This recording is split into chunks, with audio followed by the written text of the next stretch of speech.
Tu connais le principe de Peter? Non? Bah, je vais te l'expliquer. Le principe de Peter, c'est une théorie sérieuse mais super marrante qui dit que dans une hiérarchie, chaque employé tend à arriver à son niveau d'incompétence. En gros, tu es au bon poste, on te promeut, tu t'éclates dans ton poste. Comme tu es super bon, on te promeut encore. Et là, patatras, tu arrives à ton niveau d'incompétence. Exemple, tu es une super commerciale, on dit elle est super, on va la promouvoir, on va la mettre au poste de manager. Et là, patatras, tu ne sais pas manager. Et là, tu vas te retrouver dans une situation un peu difficile. Et ça arrive partout, dans toutes les boîtes, dans toutes les fonctions. On est compétent dans un domaine, on nous met dans un autre domaine, c'est-à-dire qu'on va grandir dans la hiérarchie et à un moment donné, on va être incompétent. Et c'est ça, le principe de Peter.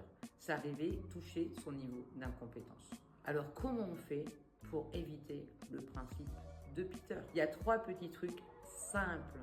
Il faut apprendre à dire non à une promotion dont tu sais que tu vas aller au casse-pipe. Par exemple, moi, je déteste les chiffres. Si on me demande de faire des tableaux Excel à longueur de journée parce que ça sera bien pour driver mes équipes, je suis sûr d'arriver à mon niveau d'incompétence. Je le sais, c'est mort. Et même en faisant des formations, je vais souffrir. Donc non, apprendre à dire non. Forme-toi avant. C'est dramatique de voir que des dirigeants mettent en place un manager sans le former au principe même du management. Sinon, il part au casse-pipe. Et le bon technicien qu'il était va se retrouver un très mauvais manager. Et parfois, c'est pour ça que tu trouves ton manager incompétent. C'est tout simplement qu'il est arrivé au principe de Peter, à son niveau d'incompétence. Est-ce que c'est de sa faute?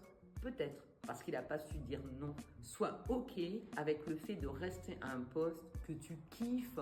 C'est pas grave si tu progresses pas, mais tu kiffes ton poste et tu sais très bien que si tu dis oui, tu vas aller au casse-pipe. Donc la seule condition pour que le casse-pipe soit évité, et encore, c'est tout simplement de se former et d'admettre soi-même qu'on n'est peut-être pas le meilleur dans le poste qu'on nous propose tout simplement. Dans une hiérarchie, chaque employé arrive à un moment à son niveau d'incompétence.